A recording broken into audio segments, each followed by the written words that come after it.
जय हिंद दोस्तों। आज के क्लास में पॉलिटिकल साइंस के मोस्ट वीवीआई क्वेश्चन को देखने वाले हैं। पिछले क्लास में हम लोगों ने पिछले वीडियोस में हम लोगों ने 90 प्रश्न को जो है कम्प्लीटली जो है कर लिया है। आज 91 क्वेश्चन से जो है आरंभ करने वाले हैं। साथियों, एक चीज़ आप सभी को बता दें, जैसे कि अभी आप सभी का 90 प्रश्न जो है पॉलिटिकल साइंस का कंप्लीट हो चुका है। अब आप सभी का जो है टोटल क्वेश्चन बचा हुआ है 310। और आप सभी को मैंने एक चीज़ बताया था कि यह सभी जो क्वेश्चन है आपके एग्ज़ाम के पॉइंट ऑफ व्यू से है। 1 अक्टूबर का जो एग्ज़ाम हुआ था उसी के रिलेटेड जो है यह सभी क्वेश्चन को सेट किया गया है। और इससे बाहर जो है 100% गारंटी दे रहे हैं कि नहीं आएगा, जैसे कि आप सभी को मैंने बताया था।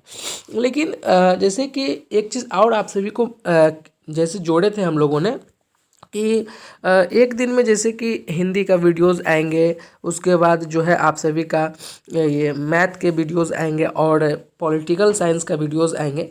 तो फिलहाल जो है मतलब 2-3 दिन तक जो है ये वीडियोस नहीं आएंगे। इसका रीज़न ये है कि मेरा जो तबीयत जो है वो काफ़ी ज़्यादा ख़राब है और फीवर के साथ साथ जो है ज़ुकाम उखाम सभी चीज़ें हैं। इसलिए अभी जो है फ़िलहाल एक वीडियोस जो है आएंगे, वो जो कि मोस्ट इम्पॉर्टेंट रहेगा। सीरीज़ का नाम रहेगा 20 में 20 करके दिखाओ, ये सीरीज़ का नाम रहेगा।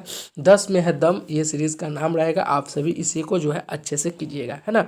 जितना ही आप सभी को दिया जाए, लेकिन वह सभी चीज़ों को आप लोग अच्छे से कवर करेंगे, क्योंकि यह सभी चीज़ें आपके लिए जो है रामबाण साबित होने वाला है। कौन सा क्वेश्चन आपके एग्ज़ाम में आ जाएगा ये आप भी नहीं जानते हैं और नहीं हम जानते हैं। इसलिए राउंड फिगर में जितना हो सके ऐसे ऐसे एक्सपेक्टेड क्वेश्चन आप सभी के लिए उठाकर लाए हैं कि वह सभी पूछने का जो संभावना है सबसे ज़्यादा है, वो सभी क्वेश्चन को इंक्लूड किया गया है।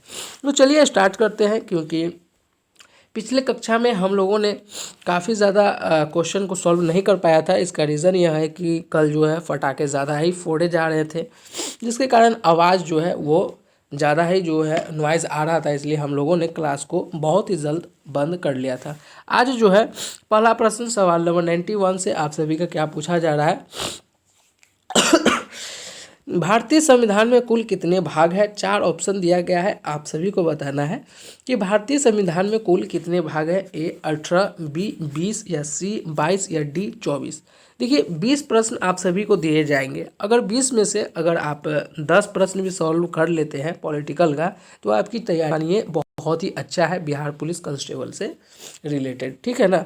चलिए पहला प्रश्न सवाल नंबर 91 क्या है कि भारतीय संविधान में कुल कितने भाग हैं। तो आप सभी जानते हैं कि भारतीय संविधान में जो है कुल भागों की संख्या जो है वो है 22।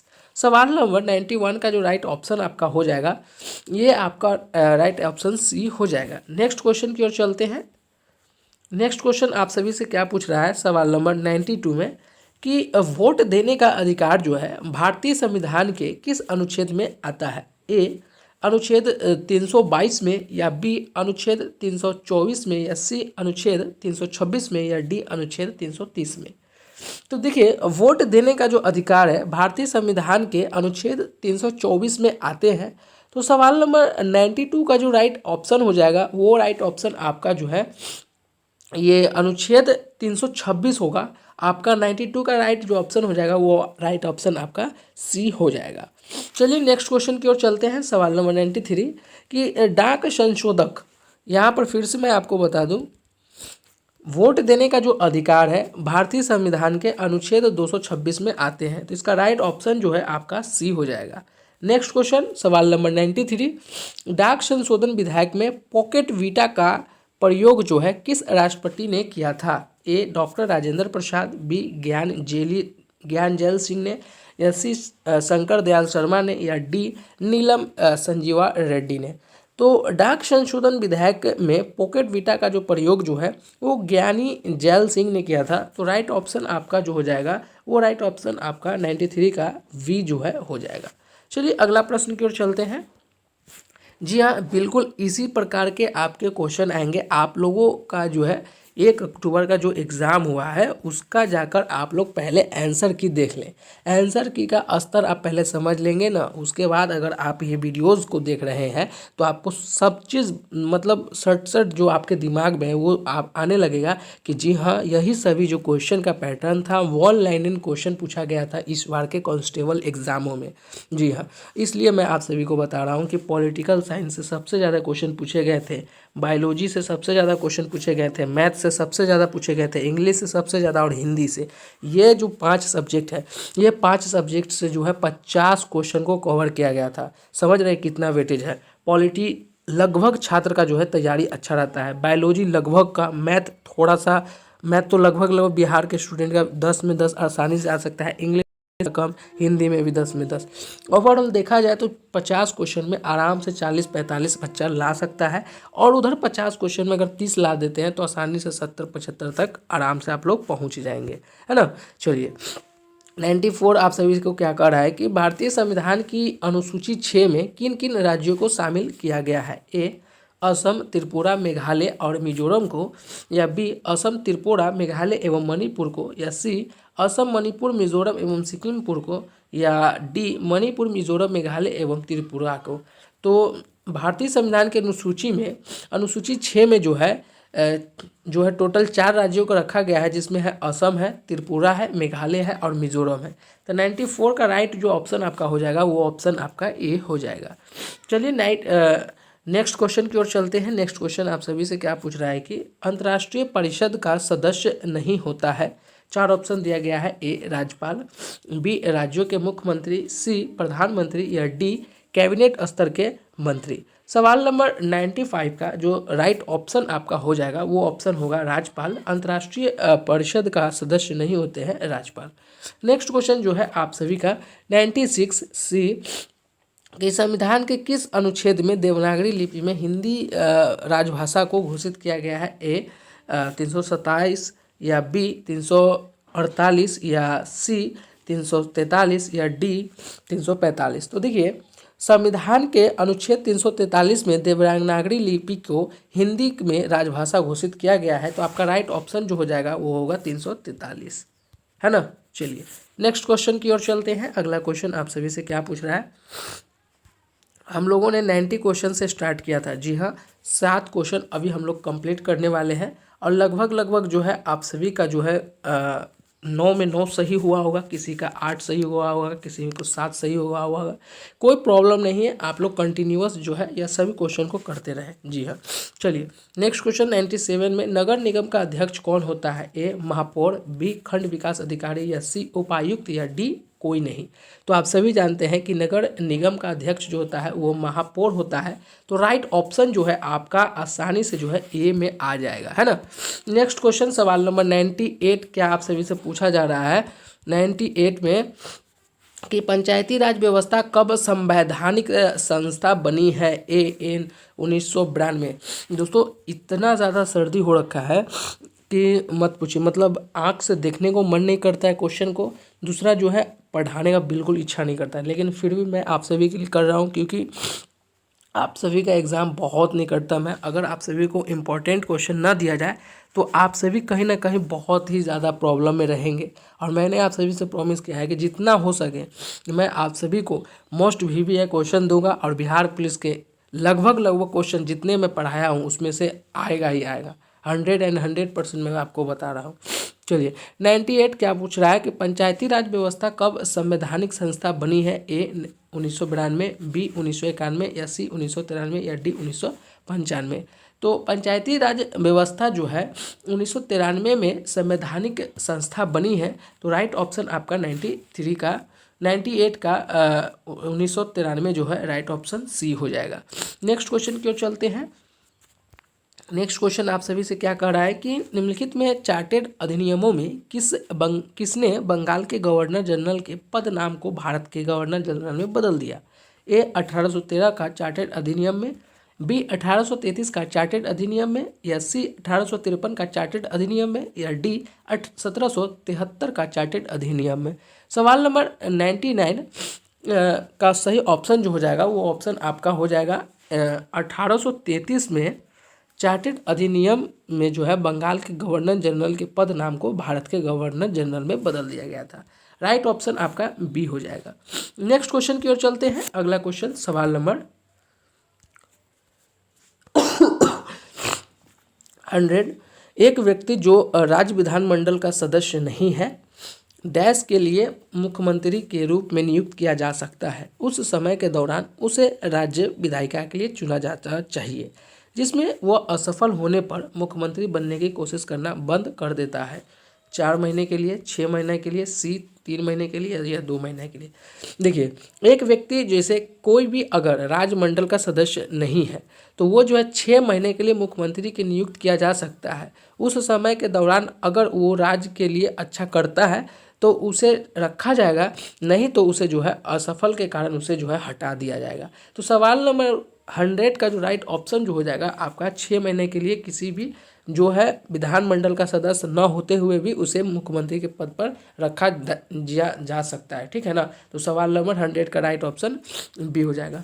10 क्वेश्चन हम लोगों ने कंप्लीट कर लिया है और लगभग जो ऐसे स्टूडेंट होंगे कि 10 में जो है 10 कंप्लीट किए होंगे, क्योंकि क्वेश्चन का लेवल बहुत बहुत आसान क्योंकि ये सब वन लाइनर क्वेश्चन है। नेक्स्ट क्वेश्चन सवाल नंबर 101 आप सभी से क्या कर रहा है कि किस संशोधन अधिनियम के माध्यम से सामाजिक धर्मनिरपेक्षता और अखंडता को प्रस्तावना में जोड़ा गया था। कितना अच्छा क्वेश्चन है, कितना अच्छा क्वेश्चन है। यहाँ 38वां संविधान संशोधन अधिनियम 1975 में, 39वां संविधान संशोधन अधिनियम 1975 में, 42वां संविधान संशोधन अधिनियम 1976 में। तो देखिए 1976 में 42वां संविधान संशोधन के माध्यम से सामाजिक धर्म समाजवादी धर्मनिरपेक्ष और अखंडता को प्रस्तावना में जोड़ा गया था। तो राइट ऑप्शन आपका जो है वो सी हो जाएगा। सवाल नंबर 102 चलिए देखते हैं आप सभी से क्या कह रहा है। सवाल नंबर 102 में कि भारत में कानून बनाने की सर्वोच्च संस्था कौन सी है। ए प्रधानमंत्री कार्यालय, बी सांसद, सी जो है उच्चतम न्यायालय या डी भारत चुनाव आयोग। सवाल नंबर 102 का जो राइट ऑप्शन हो जाएगा, भारत में कानून बनाने की जो है सर्वोच्च संस्था जो है वो संसद है। तो सवाल नंबर 102 का जो राइट ऑप्शन हो जाएगा वो आपका हो जाएगा बी। अभी तक हम लोगों ने 12 क्वेश्चन कंप्लीट कर लिया है और आप सभी का टोटल जो क्वेश्चन बचा हुआ है वो ओनली फॉर 8 क्वेश्चन बचा हुआ है। तो उम्मीद है कि 8 में 8 और आप लोग सही करेंगे, है ना।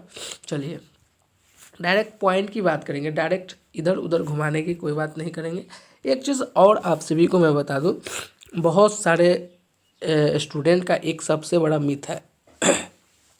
देखिए अभी जो है यूट्यूब पे आप देखे होंगे सभी लोग अपने जो है ज्ञान बांटने में लगे हुए हैं। अब आप सभी को जो है अपना एक डिसाइड करना है कि वो कौन सा ज्ञान आपको लेना है।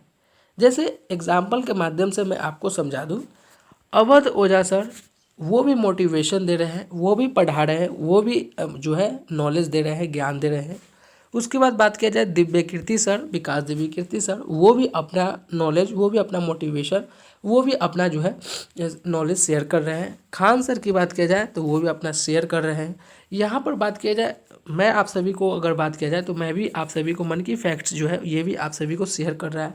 लेकिन अवध ओझा की बात किया जाए या विकास दिव्य कीर्ति सर की बात किया जाए या खान सर की बात किया जाए या मेरे चैनल की बात किया जाए, अभी आपको कौन सा चीज़ें जो है सबसे ज़्यादा इम्पोर्टेंट है ये देखिए। सभी लोग जो है ज्ञान ही दे रहे हैं। अवध ओझा के चैनल पर जाएंगे तो वो मोटिवेशन दे रहे हैं, तो वो भी अपने स्तर का जो है ज्ञान ही दे रहे हैं। विकास दिव्य कीर्ति सर के चैनल पर जाएंगे तो वो भी आईएएस के रिलेटेड जो है वो अपने स्तर से जो है ज्ञान ही दे रहे हैं। खान सर की बात किया जाए तो वो अपने स्तर से बीपीएससी के जो है वो ज्ञान ही दे रहे हैं, और मेरा भी जो है वो भी मैं अपने स्तर से ज्ञान ही दे रहा हूँ। लेकिन मेरा मानना ये है कि अभी आपको कौन सा ज्ञान की ज़रूरत है ये आपको खुद से फाइंड करना होगा। अगर मान लीजिए कि आपको अभी पॉलिटिकल साइंस जैसे जो अभी मैं पढ़ा रहा हूँ ये अभी ज़रूरत है, तो ये अवध ओझा सर की बातें, विकास दिव्य कीर्ति सर की बातें, खान सर की बातें अभी नहीं देखें। जब तक आपका यह जो संकल्प है, ये जो टारगेट है, अगर आपका पूरा नहीं होता है तब तक यह सभी चीज़ों से इनका जो है दूर रहें। जैसे एक और थोड़ा सा एग्जांपल के माध्यम से मैं समझा दूं आपको। अगर आप रेलवे स्टेशन पर जाते हैं, आप देखेंगे बहुत सारा ट्रेन है और सभी ट्रेन जो है कहीं ना कहीं ज़रूर जाएगी, ये आप लोग जानते हैं, वह काफ़ी ज़्यादा भीड़ भी है। लेकिन आप वही ट्रेन को फाइंड करते हैं जिससे आपका अगला डेस्टिनेशन जाना है। मान लीजिए अगर आपको पटना से अगर आपको दिल्ली जाना है, वहाँ पर बहुत सारा ऐसे ट्रेन होंगे कि जो पटना से कोलकाता जाती होगी, पटना से मध्य प्रदेश जाती होगी, पटना से जो है मुंबई के लिए जाती होगी। तो बहुत सारे ट्रेन हैं, लेकिन आप वही चीज़ें चुनते हैं जिससे आप आसानी से जो है दिल्ली पहुँच जाए। मेरा कहना यही है कि अभी आप लोग जो है रील्स पे ज़्यादा फोकस ना करें। अवध ओझा सर जो हो गए या बाकी डांस वीडियोस हो गए, वह सभी चीज़ों को अभी आप जो है अवॉइड करें, क्योंकि अब आप सभी के पास टोटल जो है लिमिटेड समय बचा हुआ है, मुश्किल से 20 दिन के आसपास बचा हुआ है। तो जितना ज़्यादा हो सके ये सभी चीज़ों पर अगर फोकस करते हैं तो काफ़ी ज़्यादा अच्छा होगा। चलिए अगला क्वेश्चन सवाल नंबर 103 देखते हैं। मेरा कहना है आप लोग ज़रूर फॉलो करेंगे, क्योंकि इससे जो है आपका एग्ज़ाम में और अच्छा पॉजिटिव रिजल्ट देखने को मिलेगा, इसलिए मैं आप सभी को बोला हूँ। नेक्स्ट क्वेश्चन सवाल नंबर 103 कि लोकसभा उपाध्यक्ष के संबंध में निम्नलिखित में से कौन सा कथन सही नहीं है। वह लोकसभा द्वारा अपने सदस्यों के बीच स्वयं निर्वाचित होते हैं, या बी लोकसभा के कार्यकाल के दौरान उपसभापति पद पर बने रहते हैं, या सी पद खाली होने पर उपसभापति सभापति के कार्यकाल के कर्तव्यों को पालन करते हैं, या डी उपसभापति सदन की अध्यक्षता करते हुए पहली बार में वोट कर सकता है। सवाल नंबर 103 को समझेंगे कि लोकसभा उपाध्यक्ष के संबंध में कौन सा कथन जो है वो सही नहीं है। तो वो लोकसभा सभा जो है अपने सदस्यों के बीच स्वयं निर्वाचित करते हैं, जो कि ये सही है। लोकसभा के कार्यकाल के दौरान उपसभापति पद पर बने रहते हैं, जो कि ये जो है ये भी बात सही है। पद खाली होने पर उपसभापति जो है सभापति के कार्यकाल के कर्तव्यों का पालन करते हैं, जो कि ये भी सही है। लेकिन ऑप्शन आपका डी जो है ये गलत है। उपसभापति सदन की अध्यक्षता करते हुए पहली बार वो वोट करते हैं। सवाल नंबर 103 का राइट ऑप्शन आपका डी हो जाएगा। नेक्स्ट क्वेश्चन की ओर चलते हैं। सवाल नंबर 104 आप सभी से क्या पूछ रहा है कि के वेणुगोपाल भारत में निम्नलिखित में से किस महत्वपूर्ण पद पर है। ए अटॉर्नी जनरल या सोलिसिटर जनरल, या सी निर्देशक सीबीआई, या डी कमिश्नर सीवीसी। तो सवाल नंबर 104 का जो राइट ऑप्शन होगा के वेणुगोपाल जो है भारत में अटॉर्नी जनरल के पद पर स्थित है। तो सवाल नंबर 104 का राइट ऑप्शन आपका ए हो जाएगा। नेक्स्ट क्वेश्चन की ओर चलते हैं। सवाल नंबर 105 की राज्य विधानसभा में निम्नलिखित में से किस सिफारिश पर धन विधेयक पेश किया जाता है। ए वित्त मंत्री, बी अध्यक्ष, या सी मुख्यमंत्री, या डी राज्यपाल। तो देखिए राज्य विधानसभा में राज्यपाल की सिफारिश पर धन विधेयक की पेश की जाती है। तो सवाल नंबर 105 का जो राइट ऑप्शन आपका हो जाएगा वो ऑप्शन आपका डी हो जाएगा। चलिए अगला क्वेश्चन की ओर चलते हैं। अगला क्वेश्चन आप सभी से क्या पूछ रहा है। सवाल नंबर 106 कि दल बदल के आधार पर संसद एवं राज्य विधानसभाओं के सदस्यों की अयोग्यता से संबंधित प्रावधान है। यह पंक्तियां भारतीय संविधान की किस अनुसूची के अंतर्गत आती है। पहली, 5वीं, 6ठी और 10वीं। 4 ऑप्शन दिया गया है, कौन सा ऑप्शन सही होगा आप सभी को बताना है। देखिए दल बदल के आधार पर संसद में विधानसभा के सदस्यों की आयोग्यता से संबंधित प्रावधान है, ये जो है अनुसूची 10 में जो है इसको डाला गया है। तो सवाल नंबर 106 का जो राइट ऑप्शन हो जाएगा वो ऑप्शन आपका डी हो जाएगा। अगला क्वेश्चन की ओर चलते हैं। सवाल नंबर 107 कि धन विधेयक पर राज्यसभा द्वारा कितने समय के लिए प्रतिबंध लगाया जा सकता है। 21 दिन, 14 दिन, 180 दिन, या 30 दिन के लिए। तो सवाल नंबर 107 धन विधेयक पर राज्यसभा पर जो है 14 दिन के लिए प्रतिबंध लगाया जा सकता है। तो इसका राइट ऑप्शन आपका बी हो जाएगा। नेक्स्ट क्वेश्चन की ओर चलते हैं। सवाल नंबर 108 पहला लोकपाल विधेयक संसद में पेश कब किया गया था। ए 1917 में, बी 1967 में, या सी 1968 में, या डी 1972 में, है ना। तो पहला लोकपाल विधेयक संसद जो है सन 1968 में पेश किया गया था। तो आपका राइट ऑप्शन सवाल नंबर 108 का सी हो जाएगा। नेक्स्ट क्वेश्चन और सेकेंड लास्ट क्वेश्चन हम लोग देखने वाले हैं और उम्मीद करते हैं कि 18 क्वेश्चन में 18 आप लोगों का सही हुआ होगा। नेक्स्ट क्वेश्चन सवाल नंबर 109, भारत के संविधान के अनुसार मानव तस्करी और जबरन श्रम पर प्रतिबंध उल्लेख निम्नलिखित में किस अनुच्छेद में डाला गया है? अनुच्छेद 23, अनुच्छेद 24 या अनुच्छेद 25 या डी अनुच्छेद 26 में। तो देखिए भारत के संविधान के अनुसार मानव तस्करी और जबरन श्रम पर प्रतिबंध का उल्लेख जो है अनुच्छेद 23 में डाला गया है। तो राइट ऑप्शन आपका ए हो जाएगा। नेक्स्ट क्वेश्चन और अंतिम क्वेश्चन हम लोग करने वाले हैं। सवाल नंबर जो है आप सभी का 110, भारत में संघीय न्यायालय की स्थापना अधिनियम किस रिपोर्ट में की गई है? ए भारत सरकार अधिनियम 1909 में, बी भारत सरकार अधिनियम 1919 में, या C Martin give James Ford report 1919 में, या डी भारत सरकार अधिनियम 1935 में। सवाल नंबर 110 को समझेंगे कि भारत में संघीय न्यायालय की स्थापना किस अधिनियम के रिपोर्ट के द्वारा किया गया है? तो वो जो है भारत सरकार अधिनियम के रिपोर्ट के अनुसार 1935 में जो है संघीय न्यायालय की स्थापना किया गया था। तो राइट ऑप्शन जो हो जाएगा आपका सवाल नंबर 110 का राइट ऑप्शन आपका डी हो जाएगा। साथियों आज हम लोगों ने 20 प्रश्नों को टोटल कंप्लीट किया है जो कि मोस्ट वीवीआई था। ये सभी ऐसे प्रश्न थे कि इससे बाहर आप सभी के क्वेश्चन नहीं जाने वाले हैं, है ना। तो आप लोगों ने कितना क्वेश्चन सही किया है कमेंट बॉक्स में ज़रूर बताएं। फिर मिलते हैं एक नई वीडियो में, जब तक के लिए जय हिंद।